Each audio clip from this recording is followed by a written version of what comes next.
Good morning and welcome to our Sunday morning public affairs programming here on your favorite Cox radio station. I'm your host, Mike Mollett, and I invite you to stay tuned over the next half hour. We're going to be talking with a gentleman from the Greater Houston Partnership. His name is Micah Hirschfield, and he is their Vice President of Communications. Micah, thanks for coming in to do the program. Nice meeting you. Mike, thanks for letting me be here. It's a pleasure. You are a last-minute replacement for a gentleman who became ill. I mean, there's nothing you can do about somebody getting sick, and I just want to thank you for stepping in at the last moment and moving things around on your schedule to be here. It was kind of you to do that, and thank you. Well, I'm happy to do it, and we value the relationship we have with Cox Radio and know what you guys do in the city, and so it's great to be here. Let's start with an overview for the audience, if you will, Micah. Give the audience an overview of what Greater Houston Partnership is and what your goals are in the community. Well, the Greater Houston Partnership is, to put it best simply, is the business representative to the city of Houston. We represent Houston businesses. Back in 1989, our business leaders here in town realized that they were kind of all on the same board of directors of the different business organizations. So we're talking the Old Houston Historic Chamber and the World Trade Board and the Economic Development Corporation. So they got together and they combined them into one organization called the Greater Houston Partnership. And so we do all those things and a whole lot more. So we do the typical things that you would find in a Chamber of Commerce and have member benefits for all businesses of all sides. And we represent the Houston business community on public policy issues that are important to our community, both on a local, regional, state, and federal level. And then we have, bringing in the economic development part of it, which is bringing in those high-paying jobs through whether it's retaining companies here or adding jobs with companies that are here, or bringing in new corporate headquarters or companies that want to expand to Houston. We think we have a great story to tell. And then lastly, there's the international part, the international trade and investment part, which is trying to bring in foreign direct investment into the Houston region through countries like China and Brazil and so on and so forth. I want to ask you about gas prices, Micah, and how that works in with the Houston economy. On one hand, a robust natural gas and oil market is very good for many companies around the Houston area. However, I've seen projections that say that gasoline in some American cities could be close to $5 a gallon by Memorial Day. So although it may help a lot of companies who are in that business, at the same time, it's affecting a lot of people in the pocketbook. So I guess I'm asking how you weigh what could be a positive aspect of the Houston economy against the fact that people who maybe are not in the oil and gas business, this is going to hit their pocketbook. Well, yeah, Mike, and we would never tell, our member companies how to do business. Of course not. But we also know that there's going to be a point where the consumer realizes, I may want to take public transportation to work. And that's why it's great that we have a great Houston metro system here, where we have light rail, we have a great bus system. There's the HOV lane. So there are other forms of transportation where people don't have to drive to and from work every day. They can take public transportation and so on and so forth. And I also think there's a point in time where too high gas prices may hurt our some of the energy companies in town. Sure. And there'll be a supply and demand. So I think, we're big believers in free market and free trade. I mean, that's kind of what businesses do. So I think we need to see how the market sorts out, see if those prices come to fruition, and then we have to see what happens from there. But I will tell you that, it seems like the gas prices where they are right now at about $3.25, $3.50. I will freely admit that is helpful to the Houston economy. And the gentleman you just heard speak, his name is Micah Hirschfield, and he is Vice President of Communications for the Greater Houston Partnership. How long have you been with the partnership, Micah? I've been with the partnership now for about 18 months. Okay, so how do you get involved with working with an organization like this? Well, I came from a previous firm. I did some time on your side of the mic, Mike, when I was in the TV business, and then I transferred those skills over into the public relations sector, worked for a large agency here in town, and when the partnership happened to be a client. And so I was able to and grateful to go in-house at GHP as their VP of Communications. And as Vice President of Communications, I imagine you work closely with the media, people like me, and also marketing tools and things like that. If you could go into a little bit more detail and explain to the audience some of the tasks that you do for the partnership. I mean, it's pretty much, the title is pretty much what it is. I supervise a great team of communications professionals, from graphic designers down to media relations folks to digital communication professionals, and we supervise and look after and put out communications both on an external level to the media and to our members, and also on an internal level to our staff. We have a team of 85 of really hard workers at GHP, and so we're in charge of looking at that, protecting the GHP brand, making sure we're putting out things out that are beneficial to our members and to our team. And it can be everything from media to marketing materials to press releases. So it's a fun job. It's not quite a 24/7 job, though. It feels like it some days, but I love every minute of it. Are you from around here? I'm not. I'm originally from the Chicago area, born and raised in the north suburbs of Chicago. No, you're not a Cub fan, are you? I'm a die-hard, blue-blooded Cubs fan, and I'm sorry to all those Astros fans out there. I root for the Astros as long as they're not playing the Cubs, and I guess I'll be rooting for the Astros a lot more since they'll be going to the American League. See, when I was a kid, we used to go to Wrigley Field and cheer for whoever the Cubs were playing. I was a South Side guy, and although I've been living here in Houston since 1969, I don't know what it is. There's not a sports organization in the world that I despise more than the Cubs. Well, so we're not on the same level as far as sports is concerned, but on everything else, I think we're on solid footing. Well, I will also say that let's just agree to disagree on that one. Yes. Hopefully maybe there's the Bears or the Blackhawks now, or the there you Bulls go. that we have in common. But, anytime I can root for the Houston teams, been in Houston now for 10 years, I was at the Texans' first game where they beat the hell out of our little sister up in Dallas. Are they still in the league? Yeah. What are they called? The Cowgirls or something like that? I'm not quite something sure. Like that. We like to, our little sisters up in Dallas. It was so I was immediately hooked on the Texans, and I enjoy all the Houston, all Houston has to offer. Let's take another hit at Dallas while we're at it. The 10-county Houston metro area, I think these numbers are for last year that I have in front of me, Micah. That's correct. We created, or the jobs created here were over 75,000, almost $76,000. That was a 3% increase. In Dallas, they maybe had about 60% of what we had.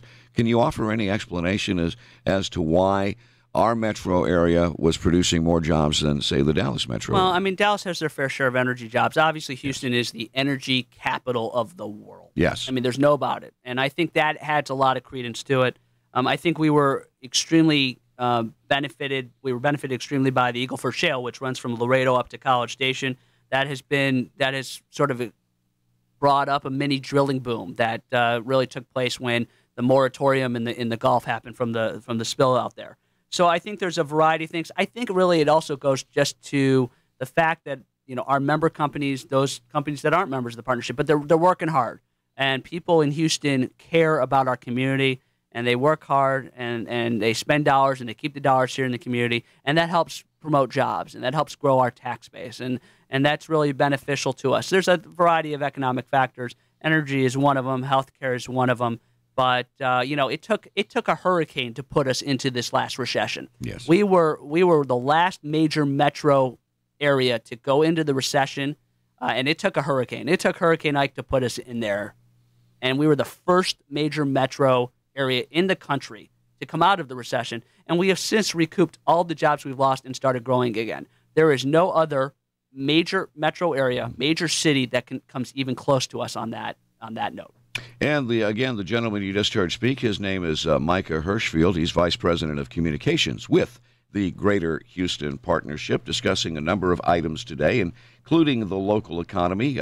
Some exciting news about the Panama Canal is something that I want to get to with Micah a little bit later, and how that may impact the Port of Houston and revenue, again, flowing into this part of the economy.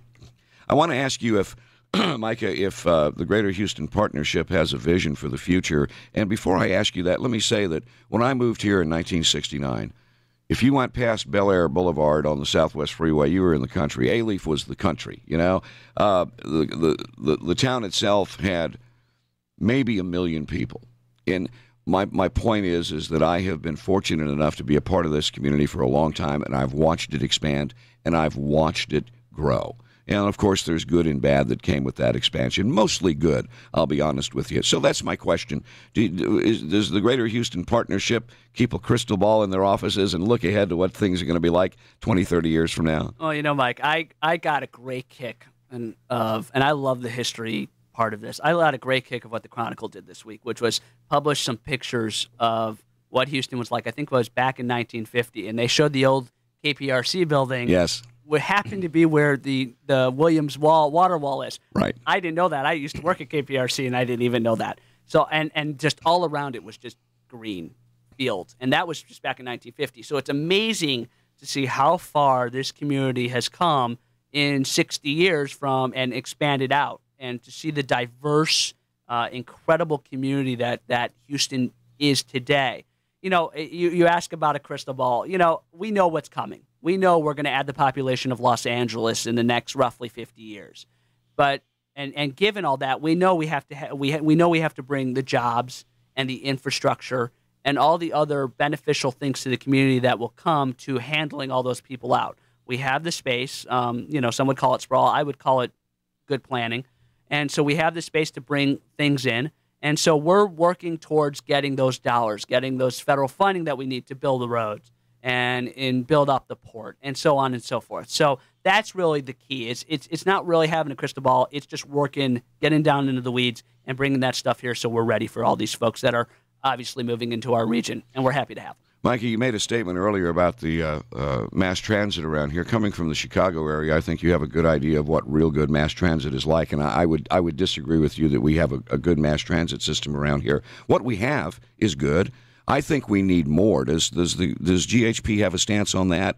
How we would like to expand public transportation? Yeah, Metro. Metro is a partner of ours. They are a member of the partnership, and we believe that any and all federal funding, we're going to protect any and all federal funding that is meant to be ours, and that includes funding that's been approved for light rail. And so we're working on that as we speak. And so you see the new light rail lines being built on the east side in downtown. And we look forward to those being set up. But let me give you a stat about the current light rail line that I heard from George Grenius just the other day. That light rail line that runs along Main Street and from Reliant up to UH downtown, the most heavily used light rail line in the country. No kidding. So while you may disagree with me, I will tell you that Houstonians are using it. They seem to want it, and I think, my own personal opinion, not really speaking on behalf of the partnership, is you will find that the new lines will be heavily used and will be beneficial to the mobility of Houstonians. Yeah, I think the numbers that reflect the great usage there, beg for more, and I'm glad that there are expanded efforts, particularly through the east side, as you mentioned, that will give us even more, because I think we need it. I don't think the long-range transportation goals around here, as Tom DeLay used to think, was turning down federal funding for mass transit and just building more freeways. Of course we need freeway expansion. We need street expansion. I'm a believer in doing that in conjunction with more mass transit, and I'm sure the partnership is probably on the same page there. Yeah, and we work with our elected officials on this, almost on a daily basis. And so it's very important that I think that there is a plan that is not just roads and not just rail, but something that that provides options for all Houstonians across the region. And again, our guest is Micah Hirschfield. He's Vice President of Communications for the Greater Houston Partnership.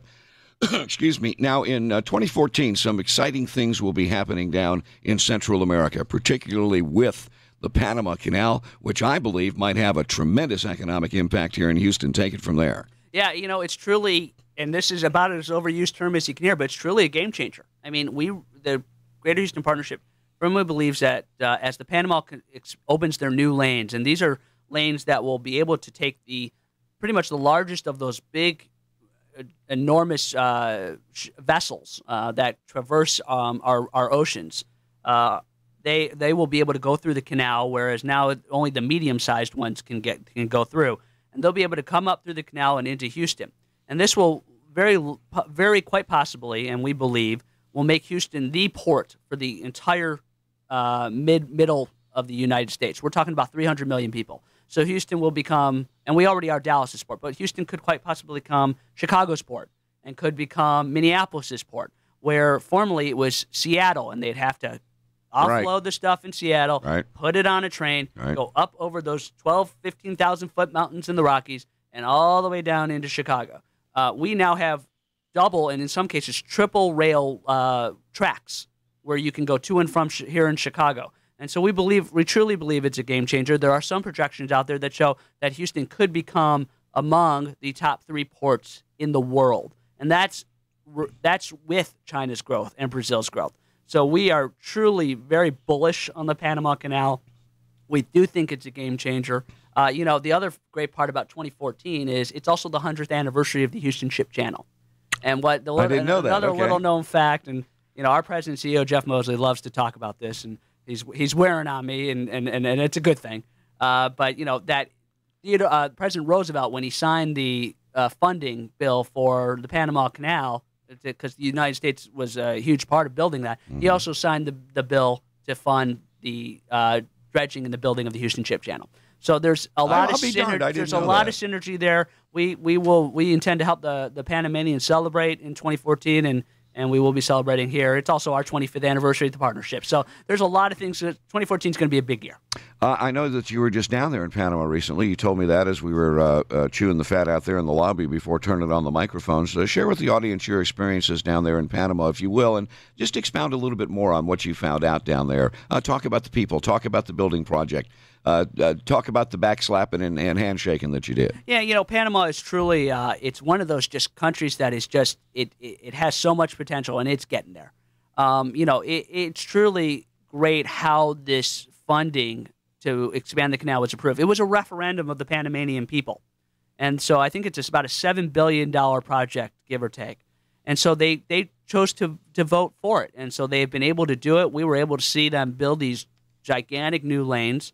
I think there's a genuine enthusiasm in Panama for it, and so and they were very welcoming to us. We brought a delegation of about 20 to 25 folks, business leaders from the Houston region. We took some media with us. We took a reporter from the Houston Chronicle and a crew from Channel 13, and I think they found the same thing, that Panama is truly a friend to the Houston region, that they have a lot to offer for us. And to see those locks in motion, I mean, it's one of those things. I'd love to. That, be able to it's witness just one of those that, things that people say. See these, and it's a long process. I mean, they don't just go zip in and zip out. Right. But you see these significantly large ships come through, and you're just saying, how did they do that? And they've been doing it the same way for a long time, almost 100 years. So it's quite breathtaking. It's a great country. It's a booming country. They have their fair share of problems, like we do here in Houston, like many Latin American countries. Yeah, but you know what? There's an enthusiasm there. They know what they have, and they represent it well. And our guest again is Micah Hirschfield. He's Vice President of Communications for the Greater Houston Partnership. He's been kind enough to join us this morning. Let's talk about more about the oil and gas industry, which is the background or the backbone, I should say, I think, of the Houston economy. How many people, on a percentage basis, approximately, I know that you don't have exact numbers, are employed in those numbers here in the Houston area? If you take the Houston's economy, the energy sector, the energy industry, represents about 45% of our economy. But I will tell you that that's even a little bit more than I thought, to be honest with you. But I will tell you, though, we have become much more diverse. Back in those folks who have lived here, like yourself, Mike, for a long time, will remember the 80s, when what we would call the oil bust. Where prices just... That was a great economy if you had a job, kind of like today. Right. Well, and we're trying to find jobs for everybody. Right. But it was not a great economy because, frankly, oil prices weren't very high, and so that did not help Houston. Since the 80s, this economy, similar to what really is happening in Detroit right now, it diversified. So now not only are we the energy capital of the world, some would argue we could be the healthcare capital of the world. We have the Texas Medical Center, which is the largest medical center, largest area of its kind in the world. So I think people don't, so we have the energy. We have nanotechnology, which was invented at Rice University. So we have a number of different things. We have technology. We have a great culture and tourism area. So a lot of things are popping here in Houston in our economy. It is a lot more diverse. than it was in the 80s, and it's keeping us strong. Now, the Greater Houston Partnership covers a 10-county area in and around Harris County. Fort Bend, Galveston, I'm sure are... Austin, Brazoria, Chambers, Fort Bend, Galveston, Harris, Liberty, Montgomery, San Jacinto, and Waller. Those are our 10 counties. Thank you for pointing that out. And you would like more businesses, obviously, to be a part of the Greater Houston Partnership. Maybe there's someone out there right now. Let's say they got a little land surveying company out in Fort Bend County. They're employing 10 people right now, as opposed to maybe some of the larger companies who employ hundreds or even thousands of people. Explain to that small business owner how they can benefit from being a member of the Greater Houston Partnership. Yeah, so we believe at GHPA that we have lots of things to offer companies, from the one-person shop, the sole proprietor, to our members that are Fortune 500 companies that have 35, 40, 60,000 employees. We're always looking at new and innovative ways to grow our membership through aggressive goals that have been laid out in our strategic plan. In 2011 we set a new membership record, in terms of generating amount of revenue. In 2011 we launched something that we call our e-membership, which is a virtual membership level that enables individuals outside the Houston region, and we kind of see that even individuals that are outside the Beltway, frankly, but also, outside the Houston region, national and international, can get connected to us and get access to our members-only website, which has a ton of information. Also has our economic data that can be useful in how they plan for their companies. There's a lot of things out there that obviously are welcome at our events and the 300 events we put on every year. So there's a lot of things there. For small businesses, there's a focus this year. One of our chairman, Tony Chase, when he delivered his address at our annual meeting last month, he talked about his 4 priorities. And one of his priorities was small business and growing small business at the partnership. And so we believe we have a lot to offer for small businesses. Obviously we have our larger members, Fortune 500, and they're very, involved in the policy side and the economic development side. But small businesses, tend to not get talked about as much, but that's something that's very important to us.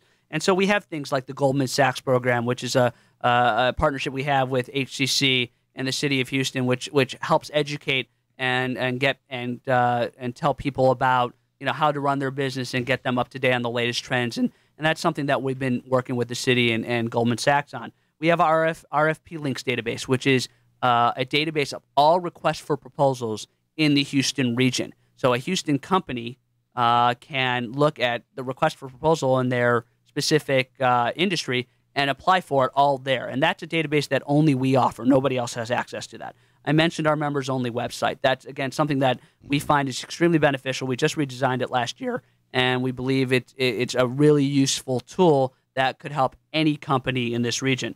And then, obviously, if you're a member of the partnership, you have access to our committees. We have well over 60 committees that are everything from our member services committees, which talks about, frankly, how to get more members, to our policy committees, which can be education and transportation and the ports.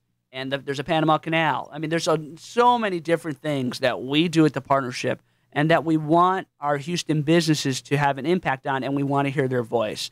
So, my message to them would be, why aren't you a member of the partnership?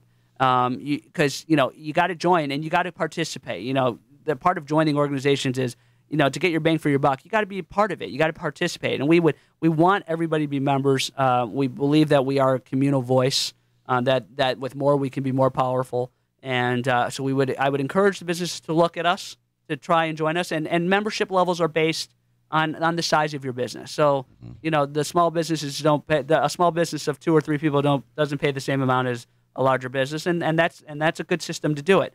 So it's all based on what level you come in at, and we encourage all Houston businesses to take a look at it. I have a great sister-in-law who lives in Tampa, married to my brother Rick, and Lynn started a small catering business about 6 years ago. It has expanded to the point now where they're making a good living at it. My brother quit; he was a contractor, quit his job just to work basically for his wife in the business, and now they employ 50 or 60 people on a full-time basis. I mean, they're providing health. I mean, they're doing the whole bit. But it was a progressive build, of course. Now, if they would have had, and they had to learn a lot along the way, rules, regulations, government this, government that, filing their quarterly tax returns. That was a lot of that was new to them as they grew to their business.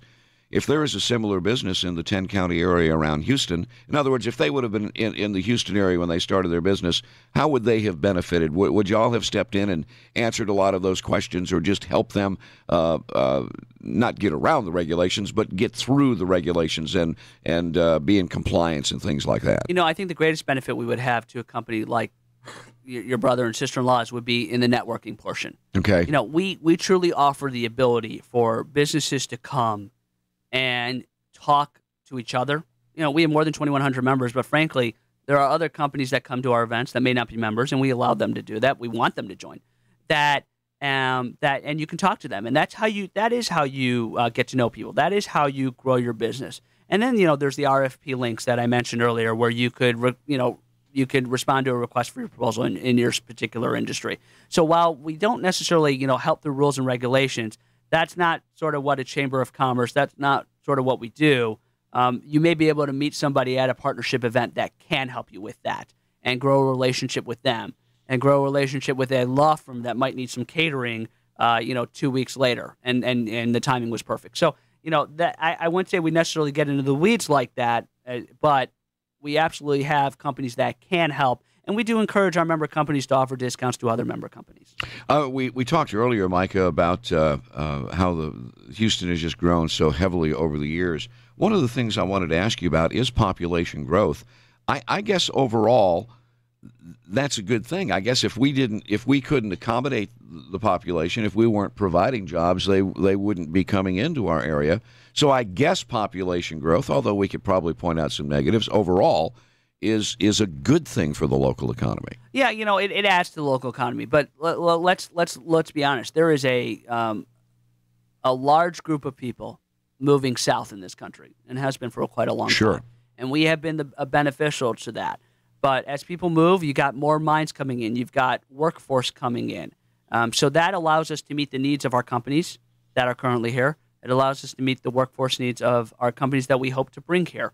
And then we have great universities that can help educate these folks to meet the workforce development needs. That's something that we constantly are looking at. The partnership is workforce development, and working with our universities and our community colleges and our other educational institutions to do that. So, we welcome everybody. I think Houston, unlike other cities in Texas, is a very welcoming community. We are so diverse. There are more than 100 languages spoken in this city, and you rarely hear of any controversy or any issue having to do with ethnicity or anything like that. This is a welcoming community. This is a community where people can blossom. It's an entrepreneurial community. The the Kauffman Foundation named us the #1 entrepreneurial city in the country.